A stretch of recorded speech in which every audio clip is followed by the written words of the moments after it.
Hello students, good evening. Good evening sir. Good evening sir. Good evening बेटा, good evening. हम solid state कर रहे थे ना, थोड़ा सिलेबस चेंज हुआ, आपको पता लग गया आप सब लोगों को? 30% कुछ कम हुआ yes yes sir. Sir. Yes sir. है।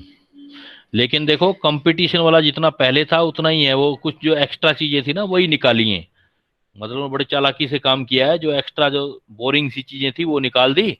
जो हमारी एक्चुअल चीजें थी वो रखी हुई हैं, उन्होंने उस हिसाब से किया है, बोर्ड के हिसाब से निकाल दिया, थ्योरी के हिसाब से। लेकिन कंपटीशन में बहुत सारी चीजें वही हैं। जैसे सॉलिड स्टेट में भी देखेंगे तो लास्ट में पीएनपी वगैरह वो निकाल दिए।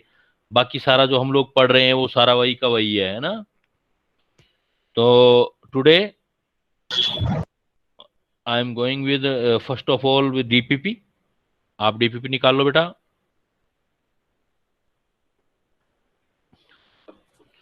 1 से लेके 7 तक प्रॉब्लम बेटा, 7 तक, 1 to 7।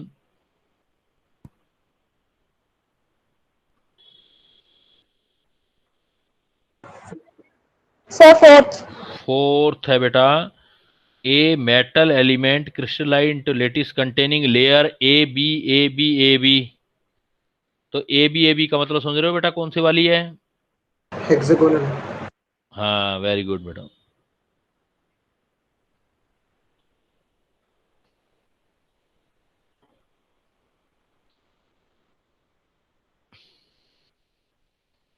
तो देखो, ए बी लिया, ए बी का मतलब एससीपी। तो मैंने आपको बताया था आपको कि एससीपी हो या सीसीपी हो, सीसीपी का दूसरा नाम क्या है? एफसीसी हो। उन सब के अंदर पैकिंग फ्रैक्शन जो होता है वो सेम रहता है। पैकिंग फ्रैक्शन जो होता है वो 74% है, तो 74% ही रहेगा। Because coordination number both of का 12 है। कोऑर्डिनेशन नंबर पैकिंग फ्रैक्शन से डिसाइड होता है। तो अब देखो प्रॉब्लम आपका, a metal element crystallise into a lattice a sequence of layer of AB any packing of sphere level out void in the lattice. The void in the lattice percentage of empty space by volume। तो हमें क्या निकालना है बेटा? Empty space. यहाँ कुछ गड़बड़ तो नहीं किया क्वेश्चन में? एफसीसी एचसीपी पूछा ना, स्क्वायर तो नहीं पूछा? देख लो, a metal element crystallise into a lattice containing a sequence of layer A B, ठीक है। Any packing of sphere layer out void in the space percentage. तो यही है बेटा। तो percentage of empty space by volume, तो coordination number 74% है, तो वॉइड परसेंटेज 100 में माइनस कर दो बेटा। 74 कितना रह गया? 26। 26% बेटा, ये आंसर आएगा आपका। 26। अगर इसी में ये वो बोल देता आपको कि आपका अगर स्क्वायर क्लोज पैकिंग है, स्क्वायर क्लोज पैकिंग है, उसमें ऊपर के ऊपर रखते, तब आपका पैकिंग फ्रैक्शन आता कितना? 52%। और तब हम वॉइड बोलते 48%। तो इसने ऐसा कुछ बोला नहीं है। ए बी पैटर्न जो है मतलब वॉइड में जाएगा, ऊपर नहीं जाएगा, ऐसे जाएगा फिर इधर वॉइड में आएगा। वॉइड वाला तो हमने किया था कैलकुलेशन, तो 28%। इवन उसने कोई इस तरह का एग्जाम ऑप्शन नहीं दिया। पता नहीं क्या पूछना चाहता है वो।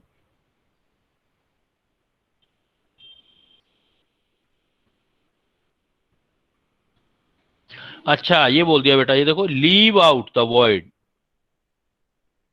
इसका मतलब इधर जाना चाहता है, लीव आउट, छोड़ना है वॉइड को। वॉइड को छोड़ना है तो ये नहीं होगा, फिर ये होगा, ऊपर ऊपर रखना है, वॉइड को छोड़ना है। लीव आउट, हाँ, तभी तो मैं सोचूं ऐसा क्यों दे दिया उसने। लीव आउट मतलब इस जगह नहीं रखना, उसके अलाइनमेंट में रखना है। अलाइनमेंट रखना है तो फिर आपका वही हो जाएगा, सिंपल क्यूबिक। समझ गए ना क्वेश्चन? यहाँ फंसा हुआ है, leave out. Leave out void मतलब वॉइड को छोड़ना है, वॉइड में नहीं रखना। वॉइड मतलब ऊपर नीचे रखना है। देन आप स्क्वायर क्लोज पैकिंग करते ही हो, फिर 58% आता है पैकिंग। और वॉइड लेकिन सर उस केस में ए बी कैसे होगी? उसके अंदर ये हो सकता है ना, जैसे ये रख दिया ऐसे, ए ऐसे, है ना, ऐसे रख दिया, ऐसे रख दिया बेटा।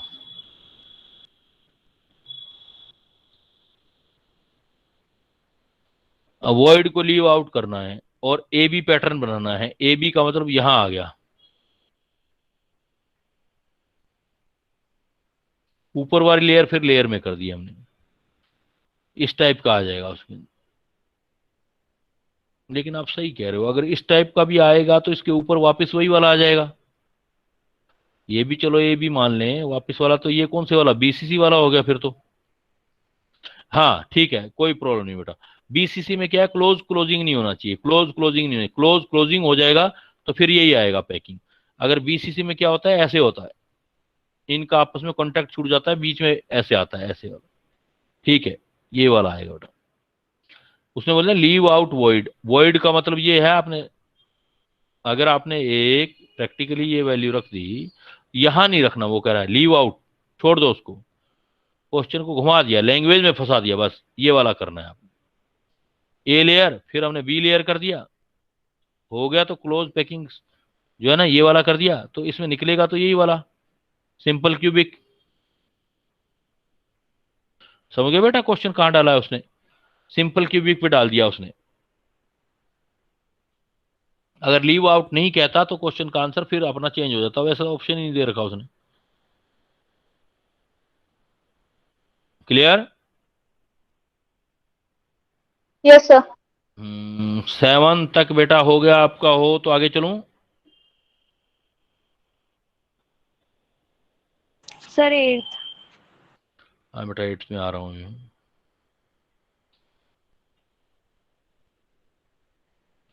8 से लेके 13 तक आ जाओ बेटा, किसी का हो। जैसे आपका 8 आया, 8 क्या कह रहा है कि ionic radius of A positive ion and B negative cation ion दे दिया। The coordination number of each of ion, देखो पहले आप इसका रेडियस रेशियो निकालो। रेडियस रेशियो स्मॉल आयन का कैटायन का radius divided by large anion का रेडियस आ गया। ये वैल्यू निकाल लो बेटा, ये कितना दे रखा है, 0.98 है, कितना है ये, 0.08 है, 98 है, 0.98 है। 98 है बेटा। तो 10 इंटू 10⁻10 डिवाइडेड बाई ये कितना आ रहा है, 1.81 इंटू 10⁻−10। ये कैंसिल कर दो, ये भी कैंसिल हो गया। 98 को 181 से डिवाइड कर दो,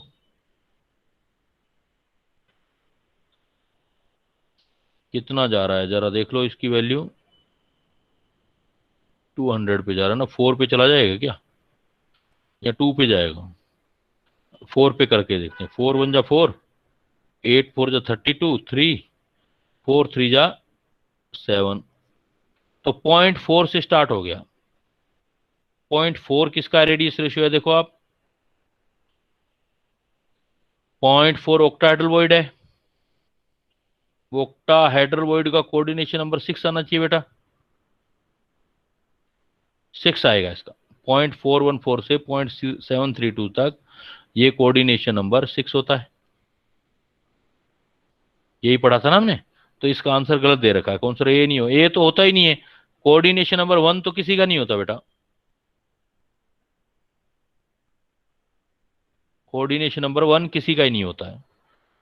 तो the coordination number of each ion is A B. अगर हमारा 0.414 से ये कितना हो गया, 7 से भी ऊपर जा रहा है, देखो 7 निकालेंगे, 7 1 जा 7, 8 7 8 56, 5 7 और 5 ऊपर चला जाएगा, तो इसका मतलब इस रेंज के अंदर आ रहा है। तो limiting radius ratio 0.414 coordination number 6 के लिए होता है, तो 6 आएगा बेटा इसका। क्लियर? डाउट तो नहीं है बेटा? 12 तक कोई और, इसमें डाउट तो नहीं रह गया ना? आंसर गलत दे रखा है बेटा, A1 कोऑर्डिनेशन नंबर 1 होता ही नहीं है। ठीक है सर, हाँ यही था डाउट कि हाँ, 1 नहीं। 1 तो होता ही नहीं बेटा, 1 कहाँ होता है, यहाँ तो 4 होता है, 6 होता है, 8 होता है। चलो बेटा आगे चलो, 12 तक, 13 तक देख लो, 13 तक। Sir 12th। 12 देखो, which of the following not true about the ionic solid, bigger ion form the CCP, ठीक है, जो स्ट्रक्चर बनाते हैं। Smaller ion the occupy either the, कोई भी टेट्राहेड्रल में जा सकते हैं, ऑक्टाहेड्रल, ठीक है। Octahedral of all the void is not necessary. Occupation, हाँ ऑक्यूपेशन जरूरी नहीं है, हो फिल हो नहीं हो ये कोई बड़ा मैटर नहीं है। The fraction of octahedral occupied by depend upon the, हाँ ये ठीक है बेटा। कहने का मतलब अगर कोऑर्डिनेशन नंबर हमारा कितना आ गया 0.225 से 0.414 तक आ गया तो टेट्राहेड्रल भरे जाएंगे। हैं तो टेट्रा भी और ऑक्टा भी है, प्रेजेंट तो दोनों है, लेकिन फिल कौन से होंगे? अगर ये रेडियस रेशो आ गया तो सिर्फ टेट्राहेड्रल भरे जाएंगे। आज इस पे क्वेश्चन भी करेंगे काफी सारे हम। और अगर कोऑर्डिनेशन नंबर आपका आ गया बेटा 0.414 से 0.732 तक, then what we can say that only octahedral voids are filled, not tetrahedral void. तो होते दोनों टाइप के वॉइड हैं, टेट्रा भी बनते हैं, ऑक्टा भी बनते हैं। फील्ड कौन से होंगे वो रेडियस रेशो डिसाइड करेगा। If radius ratio is live between that 0.225 into 0.414, then only tetrahedral void are filled. And if coordination number is lies between the 0.414 and 0.732, then only octahedral void are filled, है ना? तो दोनों present होते हैं, लेकिन field कौन से होंगे ये रेडियस रेशो डिसाइड करेगा। क्लियर? Yes, sir. नेक्स्ट चलो बेटा, नेक्स्ट।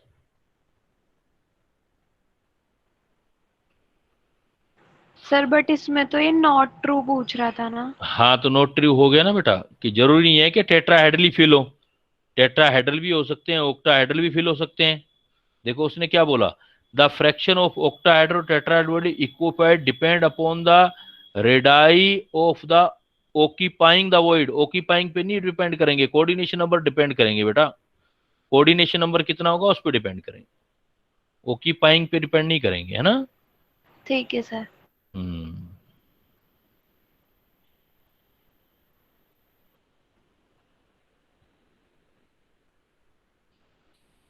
नेक्स्ट आ जाओ बेटा 15 तक किसी का और।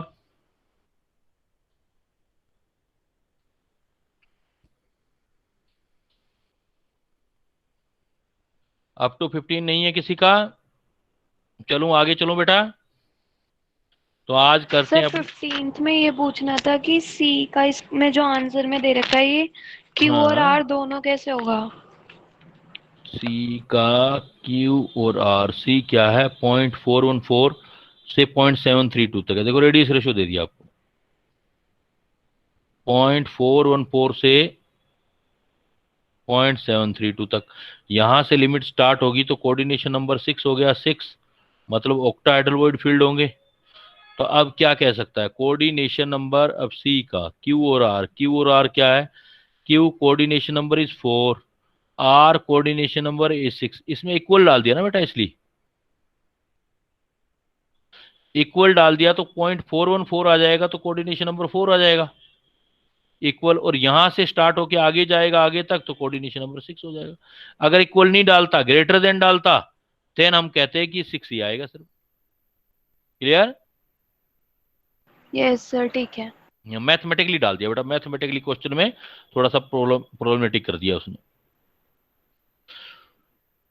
चलें बेटा आगे। बोलो। सर क्वेश्चन नंबर 3 एक बार बता दीजिए। पीछे चला जाऊं बेटा? हम्म,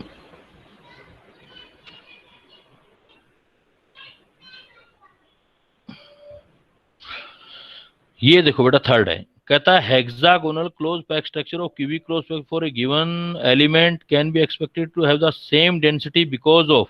देखो अगर चाहे हमारे पास, मैंने क्या बोला कई बार बोला मैंने कि चाहे एससीपी हो चाहे एफसीसी हो, एफसीसी का दूसरा नाम सीसीपी होता है, दोनों में कोऑर्डिनेशन नंबर 12 होता है, इसमें भी 12 और इसमें।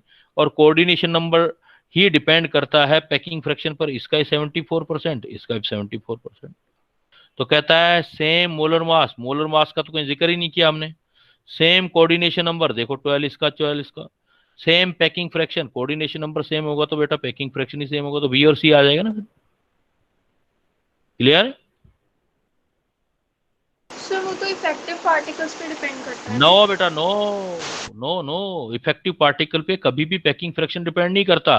जैसे देखो नहीं एच सर, डेंसिटी है, लेकिन डेंसिटी पूछा कहाँ है उसने? आपने से डेंसिटी पूछा ही नहीं, आपने से पूछा। हाँ, hexagonal closed pack structure and cubic closed structure for a given element would be expected have the same, ये पैकिंग फ्रैक्शन पे डिपेंड कर रहा है बेटा। आप डेंसिटी जो निकालोगे, डेंसिटी इज इक्वल टू होता है Z इंटू मोलर मास, है ना, एवोगैड्रो नंबर, और फिर क्या आ जाएगा, ए का क्यूब आ जाएगा, लेकिन ए चेंज हो जाएगा। अगर ए हमारे पास एफसीसी है, निकाल के देखना आप, अगर एफसीसी है तो FCC A is equal to क्या आता है आपका, √3 ए इज इक्वल टू 4R, यानी कि a is equal to 4R by √3। लेकिन जो एचसीपी है, एचसीपी में तो ए इज इक्वल टू 2R होता है, तो वापिस वही जेड चेंज हो गया तो ए भी चेंज हो गया, ए चेंज हो गया तो डेंसिटी सेम आ जाएगा, पैकिंग फ्रैक्शन पे डिपेंड करेगा बेटा।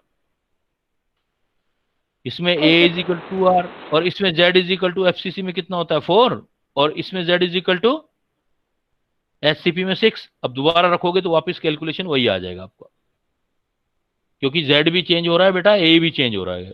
Very nice question, very beautiful question बेटा, यू, थैंक यू, बहुत अच्छा पूछ रहे हो आप। जेड भी चेंज हो रहा है, ए भी चेंज हो रहा है, इसलिए चेंज हो गया ये, और दोनों का वेरिएबल आकर के वही हो गया, तो पैकिंग फ्रैक्शन सेम होगा तो डेंसिटी सेम होगा। क्लियर? Yes, sir. नेक्स्ट चलो बेटा, नेक्स्ट चलो। तो आज क्या है, अपने नेक्स्ट टॉपिक करना है, कुछ थियोरेटिकल पार्ट है, थियोरेटिकल पार्ट को अभी हटा रहा हूं मैं, पहले हम न्यूमेरिकल पार्ट कर लेते हैं, फिर अगेन थियोरेटिकल पार्ट पे आ जाएंगे। तो today we will study about the ionic structure of, even हमने पढ़ चुके हैं लेकिन थोड़ी हेल्प लेके उसकी आज दोबारा करेंगे। जैसे हम, थोड़ा सा ध्यान देना प्लीज, पे अटेंशन। आयनिक, या ये बोल दें हम, स्ट्रक्चर ऑफ आयनिक सॉलिड। आज हम मेटल सॉलिड की बात नहीं कर रहे, आयनिक सॉलिड की बात कर रहे हैं। तो बेटा कोई भी अगर हमारे पास आयनिक सॉलिड होगा, pay attention, it contain the two type of ions,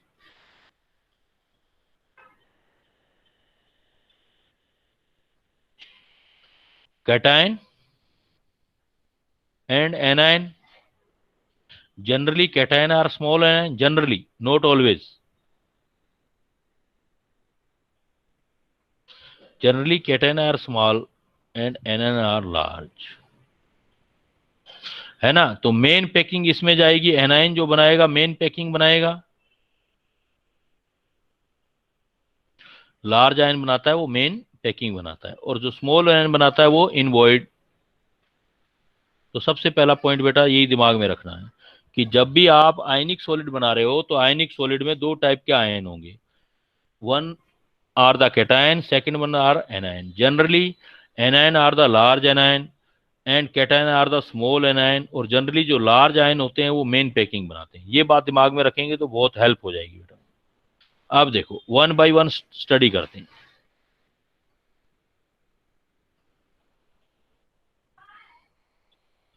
सबसे पहले अपने लेते हैं स्ट्रक्चर ऑफ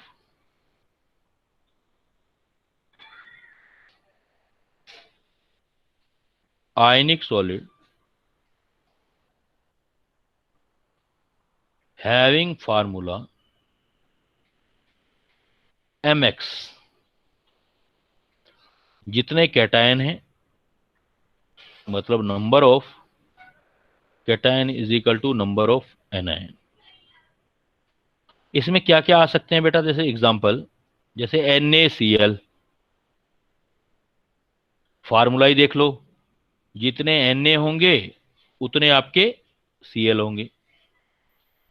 दूसरा एग्जांपल, जिंक सल्फाइड ZnS, जितने कैटायन होंगे उतने एनायन होंगे बेटा, फार्मूले से पता लग रहा है। सीजियम क्लोराइड, जितने कैटायन होंगे उतने एनायन, इसलिए इसको हम बोलते हैं MX टाइप। तो वन बाय वन स्टडी करते हैं अपने।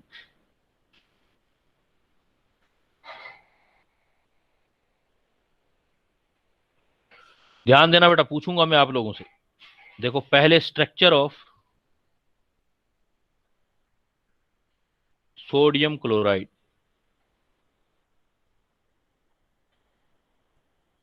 फार्मूला है NaCl, इसको बोलते हैं rock salt type structure.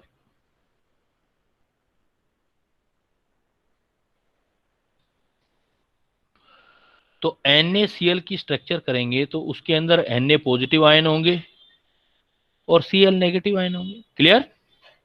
Na positive, तो बड़े वाले कौन से होंगे, छोटे कौन से होंगे बेटा, बताओ जरा। Cl माइनस बड़ा होगा। सर Cl क्लोराइड आयन बड़ा होगा। बिल्कुल बेटा, लार्ज जो होंगे वो एनायन होंगे और स्मॉल होंगे वो कैटायन होंगे। तो मेन पैकिंग किसकी बनेगी बेटा, बताते जाओ। आप बताओगे, आज मैं कम बोलूंगा, आप ज्यादा बोलोगे। Chloride ion. Chloride ion, very good. Large anion main packing बनाएंगे टू फॉर्म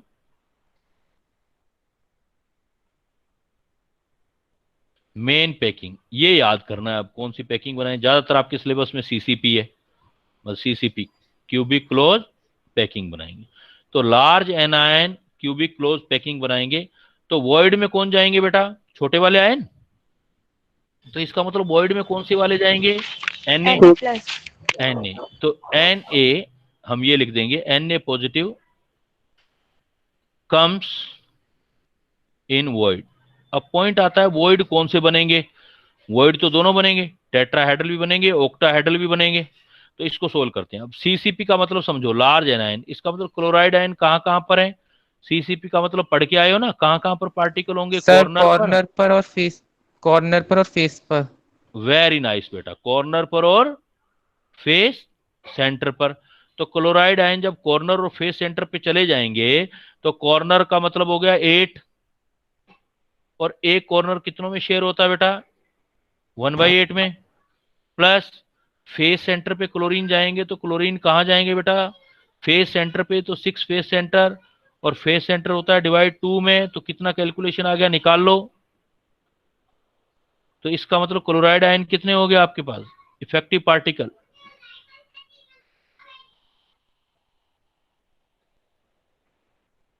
यहां तक किसी को डाउट बेटा, कि क्लोराइड आयन का एक मेन CCP अरेंज बन जाएगा, मेन CCP अरेंजमेंट बन जाएगा। मेन CCP अरेंजमेंट को क्या बोल सकते हैं, कि सपोज मैं एक CCP स्ट्रक्चर बनाता हूं तो मैं बोलूंगा ये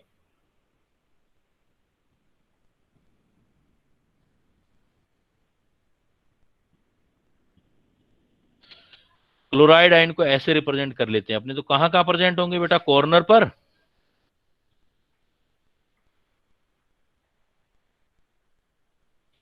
और फेस सेंटर पर, ऊपर नीचे आगे पीछे दाएं बाएं। क्लियर? यहां तक किसी को डाउट बेटा, जो पहले पढ़ा है वही वाली चीज है सारी। तो क्लोराइड आयन कहां चले गए, कॉर्नर और फेस सेंटर पर। जैसे ये चीज बनेगी तो इसके अंदर वॉइड बन जाएंगे 2 टाइप के। और 2 टाइप के वॉइड कौन से बनेंगे इसके अंदर, हम बोलेंगे इन इन दी स्ट्रक्चर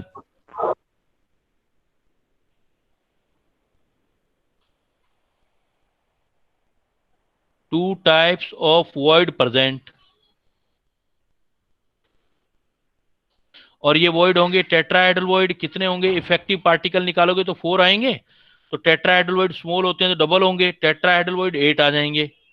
और ऑक्टाहेड्रल वॉइड जितना इफेक्टिव पार्टिकल है उतने बन जाएंगे 4। और आपने ये भी पहले पढ़ा था, आपको समझा चुका था मैं, टेट्राहेड्रल वॉइड कहां होते हैं, अंडर द बॉडी।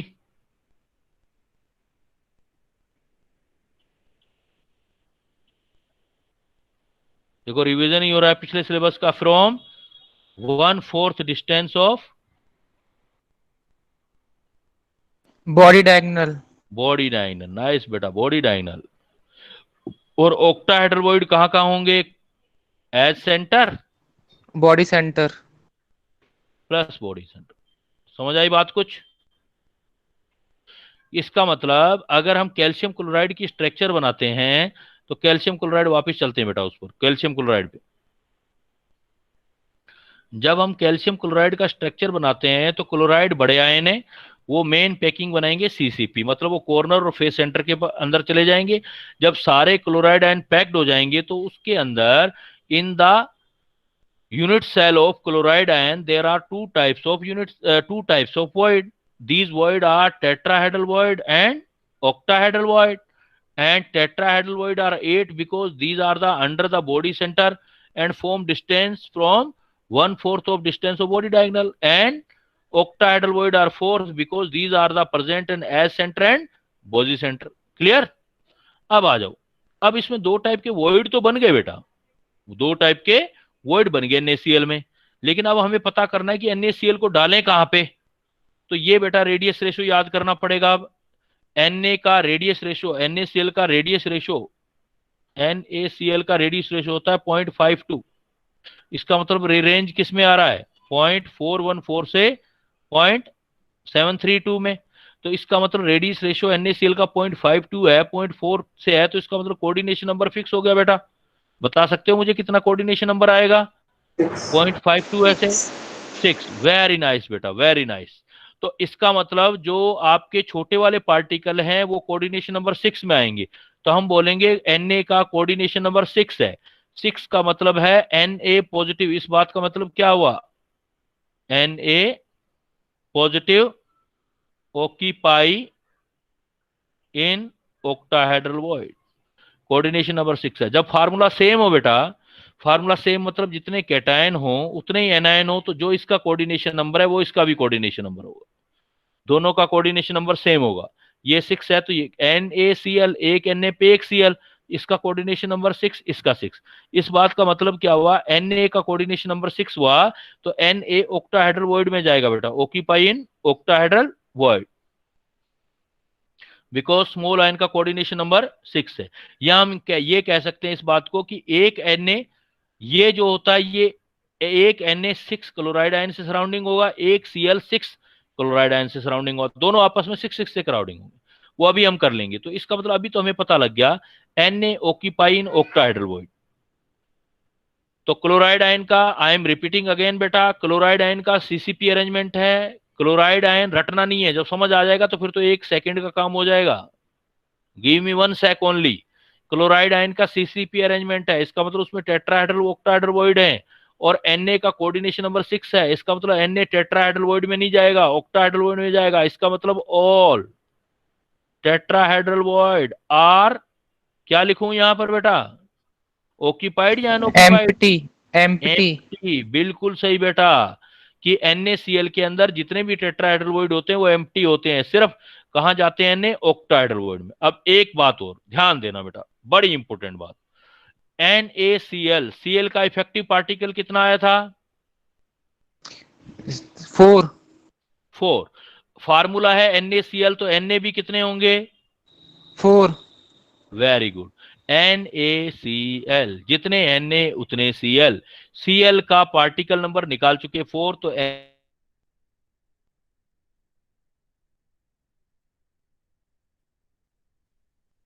वॉइस नहीं आ रही सर।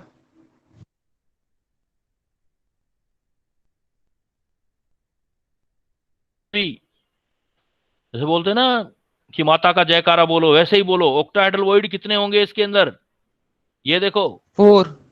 4, ऑक्टाहेड्रल वॉइड 4 हैं, और Na भी कितने आए आपके पास? 4। 4। तो इसका मतलब 4 Na आए, 4 ही ऑक्टाहेड्रल वॉइड है, तो ऑल फील्ड हो जाएंगे। इसका मतलब all tetrahedral void are empty, but all octahedral void are filled by, एक समझ आ गया ना बेटा, सारे समझ आ जाएंगे, but all octahedral void filled by Na positive ion. तो कुछ अप्स एंड डाउन है, बट उनको समझना है। लेट्स सी कि सबसे पहले मैंने क्या किया, I am repeating again, what is the structure of sodium chloride? Sodium chloride, formula of sodium chloride is NaCl. This is known as rock salt type structure. In this case, NaCl, Cl is the large anion and Na are the small cation. So Cl chloride, large anion form main packing and Na positive ion in void. चलो okay, पहले chloride ion को solve किया हमने। To form main packing, ये याद करना पड़ेगा कि NaCl में Cl का CCP अरेंजमेंट हो गया, इट्स ओके।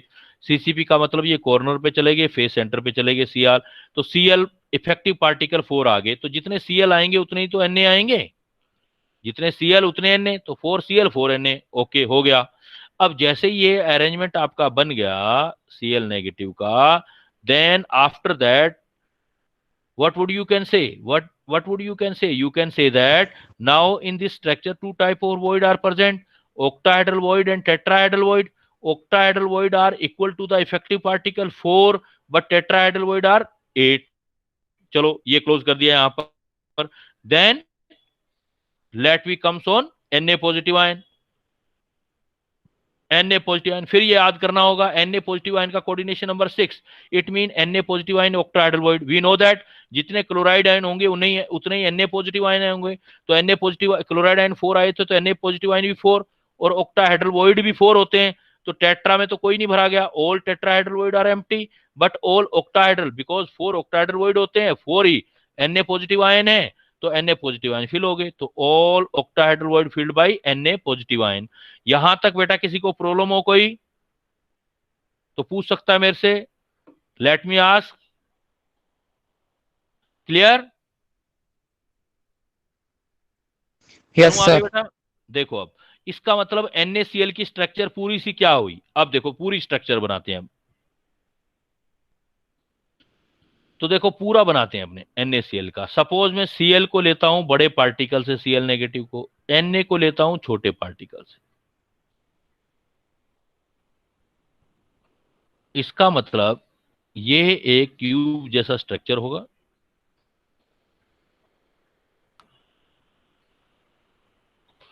आप बोलोगे बेटा, मैं नहीं बोलूंगा, आप बोलोगे मुझे. अब आप बताओगे क्लोराइड आयन को कहां रखूं बेटा?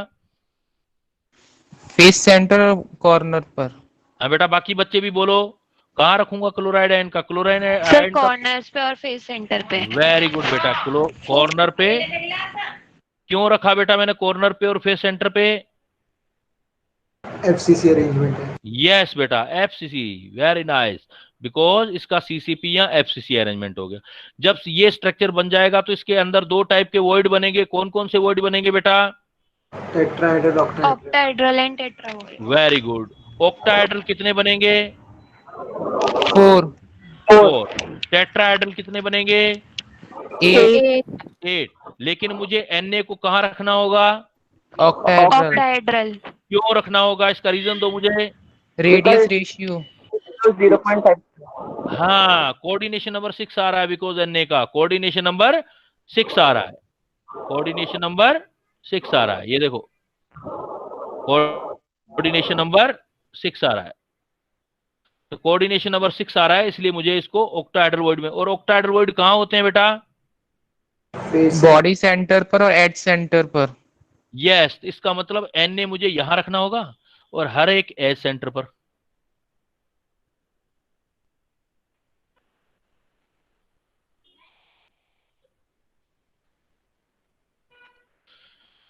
इसका मतलब अब मैं इफेक्टिव पार्टिकल निकालता हूं.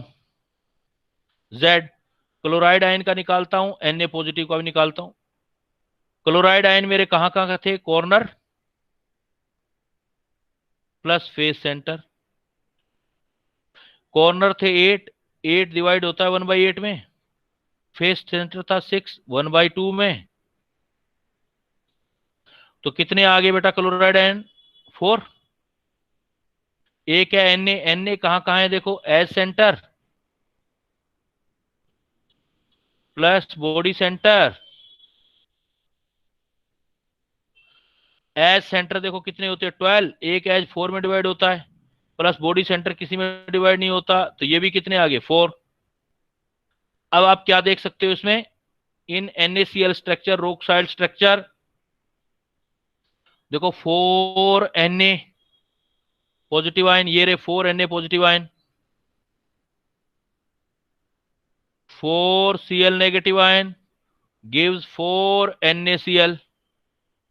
इसका मतलब Z आपसे पूछा जाए Z ऑफ Na, आप बोलोगे 4. Z ऑफ Cl नेगेटिव, तब भी आप बोलोगे 4. Z ऑफ NaCl, तब भी आप बोलोगे 4. 4 Na 4 Cl मिलके 4 NaCl बना देंगे. एक्चुअल में फार्मूला क्या निकला? Na4. आपसे फार्मूला पूछा जाएगा ना, इस ऊपर जो डायग्राम बनाया है उसका फार्मूला पूछा जाएगा. तो Na भी 4 आते हैं, Cl भी 4 आते हैं, लेकिन हम सिंपलेस्ट रेशियो लिख के NaCl लिख देते हैं. समझ गए बात? पर यूनिट सेल Na भी 4 आते हैं और Cl भी 4 आते हैं, लेकिन 4 से 4 कैंसिल हो गए. सिंपलेस्ट ये इंपेरिकल फार्मूला लिखते हैं हम.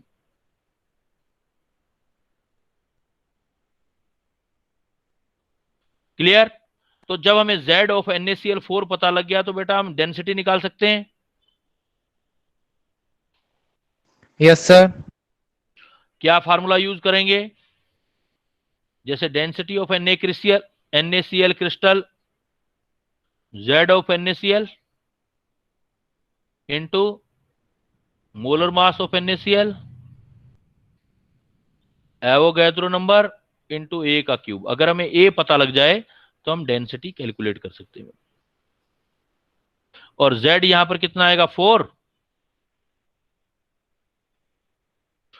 और मोलर मास NaCl का पता है आपको 35.5 23 58.5।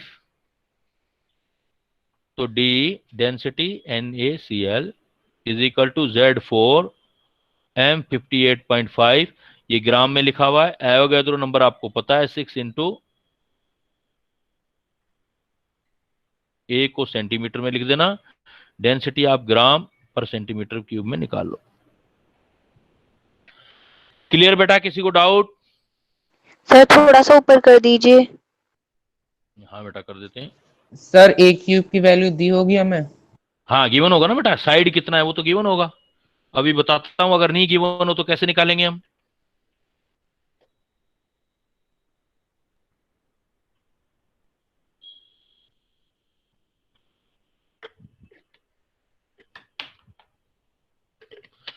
क्लियर बेटा? यहां तक किसी का डाउट? सर एक बार नीचे कर दीजिए। फिर नीचे, फिर ऊपर, फिर नीचे। ये देखो नीचे कर देते।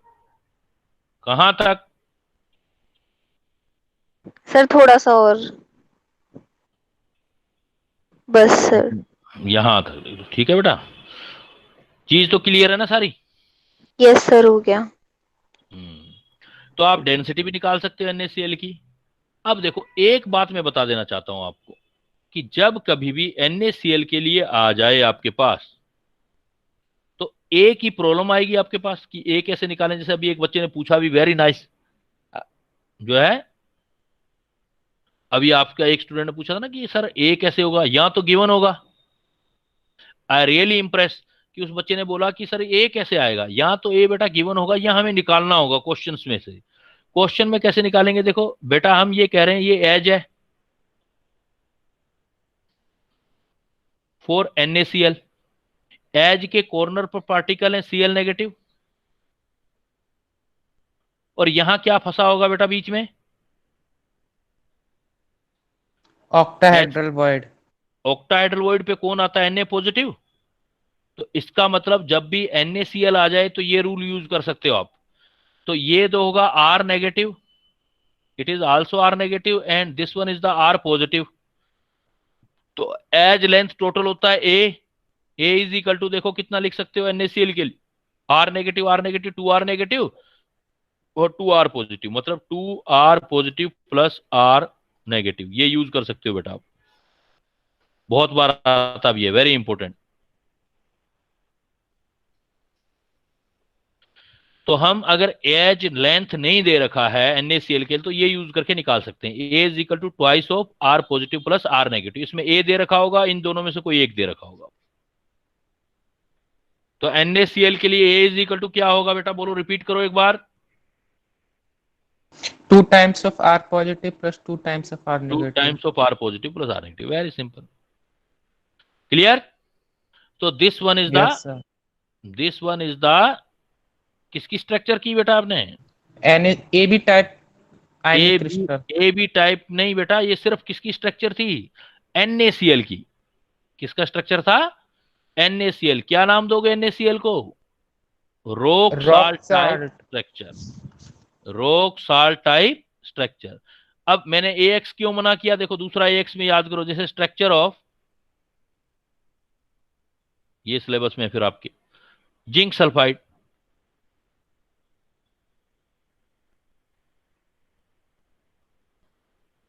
जिंक सल्फाइड का फार्मूला होता है बेटा ZnS। एक जिंक सल्फाइड स्ट्रक्चर में आपका पहला पॉइंट याद रखोगे, coordination number of zinc is 4। इस बात से मुझे बताओ कि क्या पता लगता है।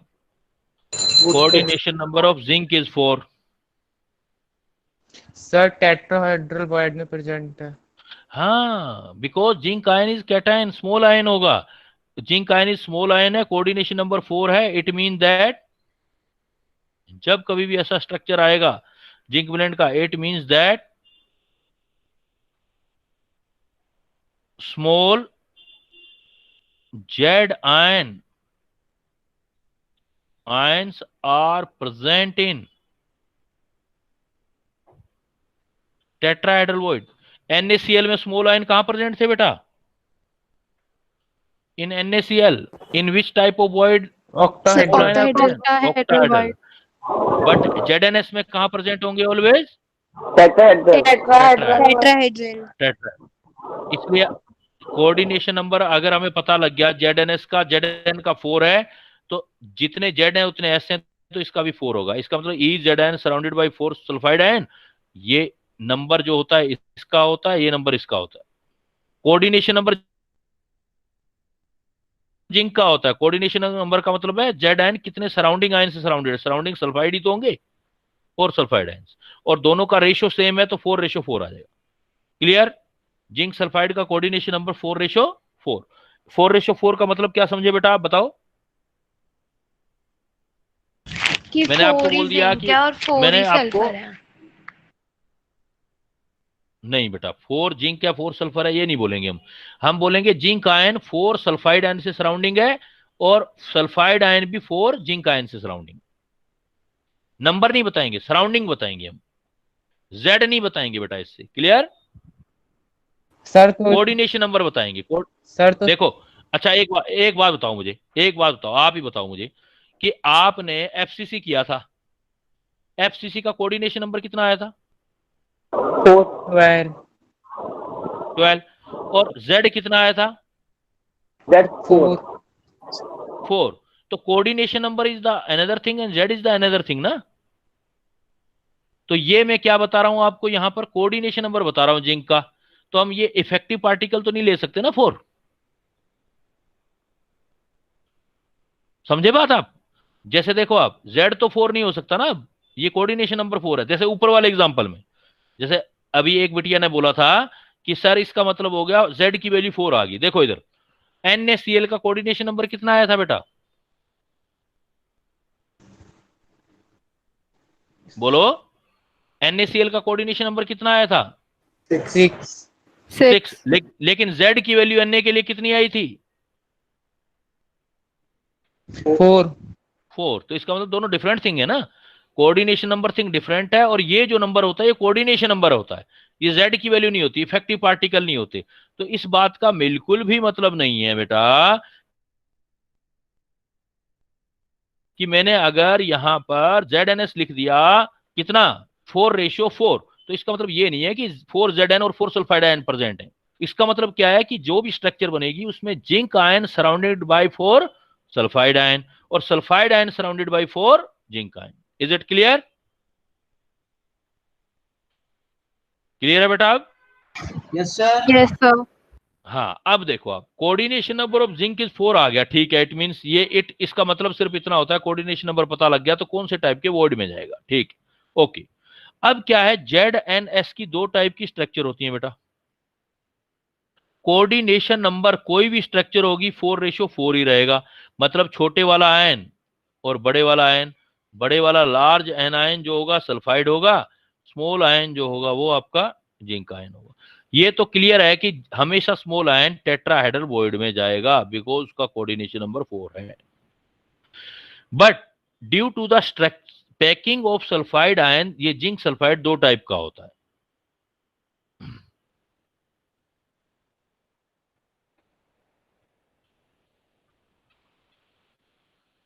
On the basis of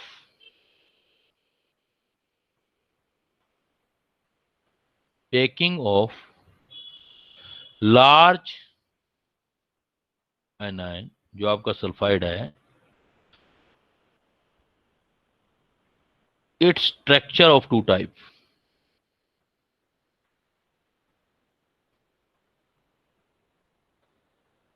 कौन सी? एक अगर सल्फाइड आयन का सीसीपी अरेंजमेंट है और एक सल्फाइड आयन का एचसीपी अरेंजमेंट है। जब सल्फाइड आयन का सीसीपी अरेंजमेंट है तो इसको बोलते हैं zinc blende structure.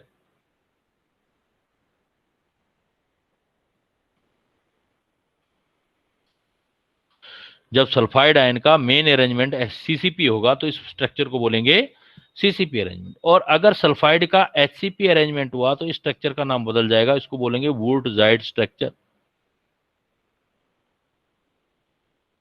It should be kept in mind in both of cases coordination number is 4:4. Coordination number of zinc sulphide is 4:4। Always zinc जाएगा टेट्राहेड्रल में, लेकिन सल्फाइड आयन की अरेंजमेंट अलग अलग आती है। सल्फाइड आयन की अगर सीसीपी अरेंजमेंट है तो उसको जिंक ब्लेंड बोलते हैं, और अगर एचसीपी अरेंजमेंट होता है तो वुर्टज़ाइड बोलते हैं। क्लियर? तो इसके हिसाब से कैलकुलेशन करते हैं बेटा दोनों स्ट्रक्चर में। अब देखो जेडएनएस का दो टाइप का स्ट्रक्चर हो गया। सपोज मैं कहता हूं,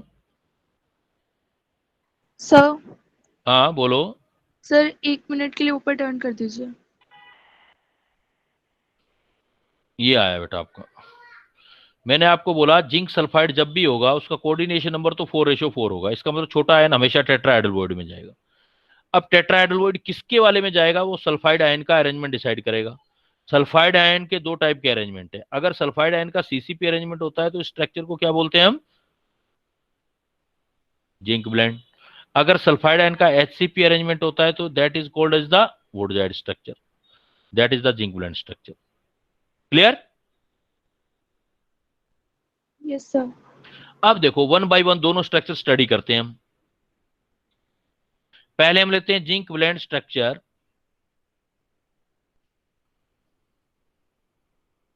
ऑफ जेडएनएस। तो जेडएनएस स्टार्ट करो बेटा। जेडएनएस लार्ज आयन कौन है? Sulphide ion. इसका अरेंजमेंट क्या है? रिवीजन ही है पहले वाले का। लार्ज आयन सल्फाइड आयन है तो बेटा इसका मतलब लार्ज आयन है तो इसका कौन सा अरेंजमेंट करना है? जिंक ब्लेंड है तो सीसीपी। सल्फाइड आयन का सीसीपी अरेंजमेंट है तो सल्फाइड आयन आपके कॉर्नर और फेस सेंटर पे जाएंगे। तो मैं डायरेक्ट लिख देता हूं, जो आपके ये जेड जो आए हैं सल्फाइड आयन आए हैं, कहां कहां आए हैं? आपके कॉर्नर और फेस सेंटर। बेटा कॉर्नर होते हैं 8, 1/8। फेस सेंटर होते हैं 6, एक फेस सेंटर 2 में डिवाइड होता है 3, 4। तो सल्फाइड आयन कितने हो गए बेटा पर पार्टिकल? 4। अगर जैसे क्लोराइड आयन का था पिछले केस में वैसे ही सल्फाइड आयन का बेटा इस केस में अगर सल्फाइड आयन है तो इसका अरेंजमेंट हो जाएगा सीसीपी। अगर सल्फाइड आयन का सीसीपी अरेंजमेंट है तो इफेक्टिव आर्टिकल 4 होगी। तो इसका स्ट्रक्चर क्या बनाऊंगा मैं?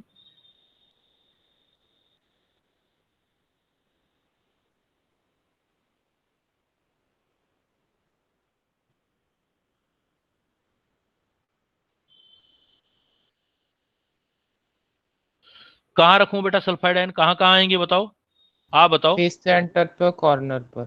हाँ बड़ा पार्टिकल मान लेते तो फेस सेंटर, सारे फेस सेंटर फुलफिल्ड हो जाएंगे और कॉर्नर फुलफिल्ड हो जाएंगे। ये सल्फाइड आएगी। जैसे ही ये सल्फाइड का अरेंजमेंट बनेगा तो बेटा इसमें वॉइड बनेंगे दो टाइप के। कौन कौन से वाले वॉइड बनेंगे? टेट्राहेड्रल वॉइड बनेंगे इसके अंदर और ऑक्टाहेड्रल वॉइड। ऑक्टाहेड्रल वॉइड कितने बनेंगे बेटा? जितने सल्फाइड आयन है उतने ही बनते हैं। कितने बनेंगे? Tell me how many octahedral void are? Sir 8। 4। 8 नहीं बेटा। और टेट्राहेड्रल स्मॉल वाले पूछूंगा तो वो कितने बनेंगे? 8। 8। जैसे ही जिंक ब्लेंड की स्ट्रक्चर तैयार होगी तो उसमें अंदर दो टाइप के वॉइड बन गए। टेट्राहेड्रल वॉइड 8 बन गए, ऑक्टाहेड्रल वॉइड 4 बन गए। अब मुझे देखना है इन दोनों में से जो स्मॉल आयन है वो इसमें जाएगा या इसमें जाएगा। अब मैं दूसरी साइड जाऊंगा, फिर देखो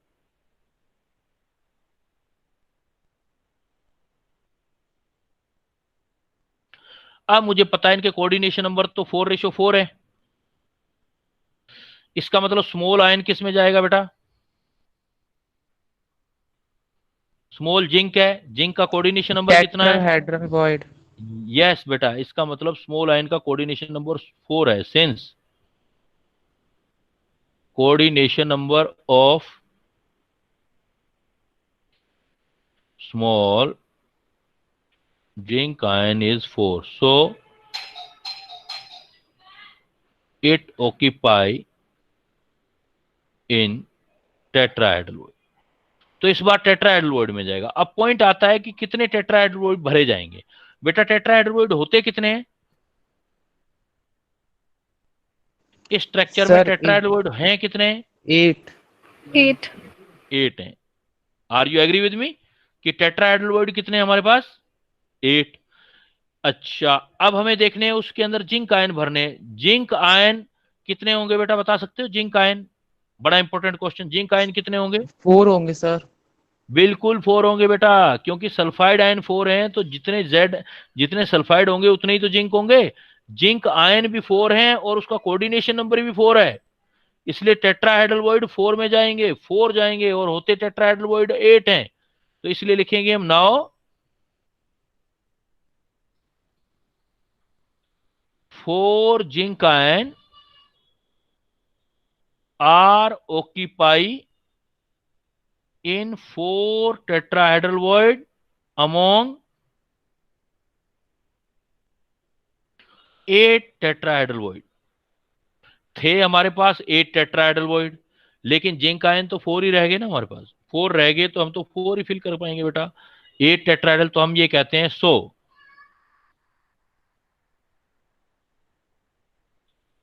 zinc ions are occupy in alternatively tetrahedral void in zinc blende structure. Clear कर लो बेटा, जिसको नहीं आया हो क्लियर कर लो। अभी डायग्राम बनाने जा रहा हूं, बता दो आप। जहां किसी को नहीं आया बता दो आप, दोबारा करते हैं उसको।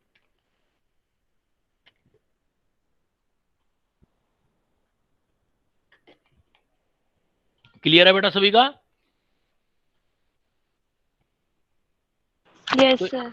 तो इसका मतलब डायग्राम बनाऊं तो कैसा बनेगा जिंक ब्लेंड स्ट्रक्चर का? तो ऐसा बनेगा। दोबारा बनाते हैं हम। सपोज हमारे पास ZnS है, सल्फाइड बड़ा आयन है और क्लोराइड आयन छोटा आयन है। ये है पूरा स्ट्रक्चर बनाना है हमको, तो इसका क्यूब जैसा स्ट्रक्चर होगा।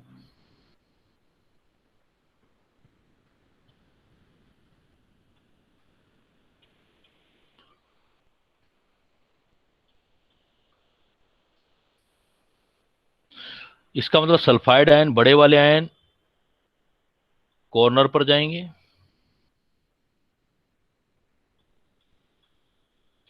और फेस सेंटर पर जाएंगे, क्योंकि सीसीपी अरेंजमेंट है उनका। इस हिसाब से सल्फाइड आयन कॉर्नर पे प्लस फेस सेंटर पे चले गए। कॉर्नर 8 होते हैं, 8 इंटू 1/8। फेस सेंटर 6 होते हैं इंटू 1/2। तो इसका मतलब सल्फाइड आयन आगे 4। जितने सल्फाइड आयन होंगे उतने जिंक आयन होंगे। इसका मतलब फार्मूला क्या होगा बेटा? Zn4S4। S4, लेकिन सिंपलेस्ट रेशो क्या लिख देते हैं हम? ZnS। तो Z की वैल्यू कितनी आ गई ZnS के लिए? 1 नहीं आएगी, क्योंकि Z भी 4 है, S भी 4 है, तो 4 आएगी। अच्छा, दूसरी बात करते हैं हम। सल्फाइड आयन कहाँ जाएंगे? जिंक आयन जो है हमारे पास 4 है, जिंक आयन 4 है, और वॉइड जो होते हैं 8 होते हैं, तो अल्टरनेटिव टेट्राहेड्रल वॉइड में जाएंगे। तो अल्टरनेटिव का मतलब जैसे ये आ गया यहाँ पर जिंक, तो यहां नहीं आएगा, फिर यहां आएगा, फिर यहां नहीं जाएगा बेटा। तो ऐसे ही क्या होगा, यहां आ गया तो फिर यहां नहीं आएगा, यहां आएगा, फिर यहां आ गया तो यहां नहीं आएगा, और यहां जाएगा। इस टाइप से 4 अंदर जिंक आयन आ जाएंगे। ये स्ट्रक्चर हो जाएगी। अब पॉइंट आता है इसकी डेंसिटी निकालनी है। डेंसिटी निकालनी है तो ये टेट्राहेड्रल वॉइड में तो है, ये बड़ा पार्टिकल है, छोटा पार्टिकल है, हम ये वाली वैल्यू निकाल चुके हैं। तो ए की वैल्यू कैलकुलेट कर सकते हैं ZnS में। जब भी जिंक सल्फाइड का स्ट्रक्चर आ जाए बेटा, तो क्या कह सकते हैं हम, ये कह सकते हैं कि ये वाला बड़े वाला पार्टिकल और यहां पर छोटे वाला पार्टिकल, ये वाला, ये डिस्टेंस जो है 1/4 ऑफ, क्योंकि टेट्राहेड्रल वॉइड है, ये टेट्राहेड्रल वॉइड जब भी होते हैं हम पढ़ चुके हैं 1/4 ऑफ बॉडी डायगोनल।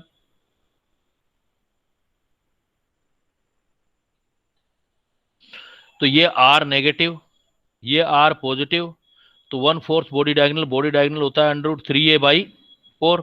तो इसका मतलब जब भी जिंक ब्लेंड स्ट्रक्चर आ जाए तो आप ये फार्मूला यूज कर सकते हैं ए निकालने के लिए, √3a/4 is equal to R negative plus R positive. You know, do you notice, did you notice in last example, a जब NaCl था तो यहाँ A इज इक्वल टू आया था R positive plus R negative, A is equal to, but in the case of zinc blende structure √3a/4 is equal to R negative plus R positive. यहां तक बेटा किसी को प्रॉब्लम हो तो मैं रुक जाता हूं, नहीं तो आगे चलता हूं। ZnS की जिंक ब्लेंड स्ट्रक्चर में सर ये फॉर्मूला कैसे ड्राइव हुआ समझ में नहीं आया। कौन से वाला फार्मूला बेटा? ये √3a/4 इक्वल टू वो R तो हम नेगेटिव। पहले पढ़ चुके हैं ना। टेट्राहेड्रल वॉइड कहाँ होते हैं, किसी भी FCC स्ट्रक्चर में कहाँ होते हैं टेट्राहेड्रल वॉइड, पढ़ चुके हैं ना लास्ट क्लास में। हमने क्या पढ़ा था, आप ही ने तो मुझे 2-3 बार बताया था कि सर, मैंने जब बताया उसके बाद कि कॉर्नर से बाय डायगोनल जो बॉडी डायगोनल होता है उसका 1/4 डिस्टेंस पर होते हैं ये। टेट्राहेड्रल वॉइड कहाँ होता है, बॉडी डायगोनल के 1/4 डिस्टेंस पे। तो पूरा बॉडी डायगोनल कितना होता है, √3। समझ गया सर, समझ गया सर, समझ समझ आ गया ना, उसकी 1/4 डिस्टेंस। तो इसका मतलब यहां से लेके यहां तक, ये तो टच कर रहे होंगे ना, ये तो ऐसे दिखा रखा है हमने, एक्चुअली तो ऐसे होगा, ऐसे टच कर रहे होंगे। जब ये टच करेंगे तो ये टेट्राहेड्रल वॉइड है, इसकी डिस्टेंस कितनी होगी, √3a/4। और √3/4 कैसे आएगी, इसकी R नेगेटिव और इसकी R पॉजिटिव के बीच का डिस्टेंस। तो √3a/4 is equal to R negative plus R positive. Clear?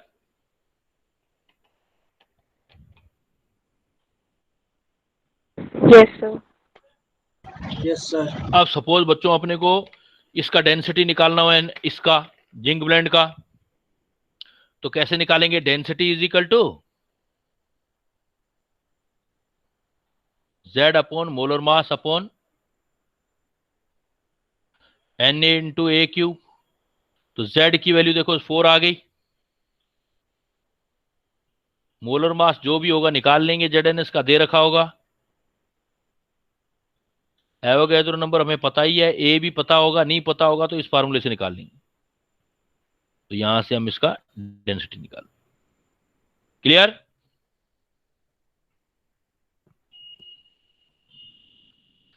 तो अभी तो बेटा ये ZnS की फर्स्ट स्ट्रक्चर हुई। एक स्ट्रक्चर और बताई थी मैंने कि जिंक ब्लेंड, ये तो जिंक ब्लेंड स्ट्रक्चर है ZnS का। अगर सपोज हमें ZnS का उसका बस आइडिया लेना है, उसमें कैलकुलेशन नहीं करनी है आपने। इफ वुडजाइड स्ट्रक्चर है,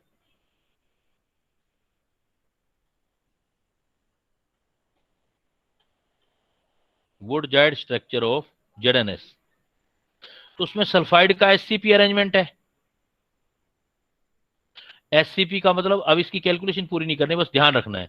तो number of effective particle of sulphide ion 6 आ जाएंगे SCP होता है तो इसका मतलब टेट्राहेड्रल वॉइड इसमें 12 होंगे और ऑक्टाहेड्रल वॉइड 6 होंगे। लेकिन कोऑर्डिनेशन नंबर तो 4:4 ही है, तो जिंक आयन इसकी बार 6 हो गए। बस फर्क इतना है, वुडजाइड स्ट्रक्चर में सल्फाइड 6 है तो जिंक 6 हो जाएंगे, लेकिन टेट्राहेड्रल वॉइड भी तो 12 हो जाएंगे। तो जिंक आयन जो आएंगे वो ऑक्यूपाइड होंगे। कोऑर्डिनेशन नंबर 4 का मतलब क्या होगा, जिंक आयन ऑक्यूपाई इन अल्टरनेटिव 6 टेट्राहेड्रल वॉइड। फर्क बताओ बेटा दोनों में, मुझे दोनों में फर्क बताओ। ZnS की दोनों स्ट्रक्चर हैं, जिंक ब्लेंड भी और वुडजाइड की, क्या क्या फर्क है? सर उसमें जिंक क्या कहते हैं टेट्राहेड्रल वॉइड में था, इसमें ऑक्टाहेड्रल वॉइड में है। कहाँ है ऑक्टाहेड्रल में बेटा, वर्डजाइट में कहाँ है देखो। सर इसमें 4 था, ऑल्टरनेट इसमें 6 है। फर्क बेटा क्या है, दोनों में ही टेट्राहेड्रल में है जिंक। जिंक ब्लेंड में भी कोऑर्डिनेशन नंबर 4 तो दोनों में है ना। कोऑर्डिनेशन नंबर 4 तो देखो दोनों में ही है, यस सर। वुडजाइट और जिंक, तो इसका मतलब जाएगा तो टेट्राहेड्रल में ही दोनों में। फर्क सिर्फ इतना है, जो आपकी जिंक ब्लेंड स्ट्रक्चर है उसमें सल्फाइड आयन का सीसीपी अरेंजमेंट था, और वुडजाइट में सल्फाइड आयन का एससीपी अरेंजमेंट है। तो जब पहले वाले में जिंक ब्लेंड में आपका वुडजाइट स्ट्रक्चर, ये क्या नाम, पहला जिंक ब्लेंड स्ट्रक्चर में सीसीपी अरेंजमेंट था, तो कोऑर्डिनेशन नंबर जो था ये टेट्राहेड्रल 8 थे, 8 में से 4 फिल हुए थे। फर्क सिर्फ इसमें इतना है, वुडजाइट में एससीपी अरेंजमेंट है तो टेट्राहेड्रल 12 हो गए, 12 में से आधे फिल होंगे, 6 फिल हो जाएंगे इसके अंदर। तो ये बात क्लियर होगी ना, जिंक आयन तो 4 ही होंगे। अच्छा, इसका फार्मूला क्या होगा, Zn6S6। जिंक आयन 6 ही होंगे, लेकिन उनका कोऑर्डिनेशन नंबर 4 होगा, मतलब एक जिंक आयन 4 सल्फाइड आयन से सराउंडिंग होगा, एक सल्फाइड आयन 4 जिंक आयन से सराउंडिंग। तो दोनों में डिफरेंस क्या हुआ मैं कर देता हूं, जिससे आपको कंफ्यूजन हट जाए। अगर मैं कह दूं ZnS है,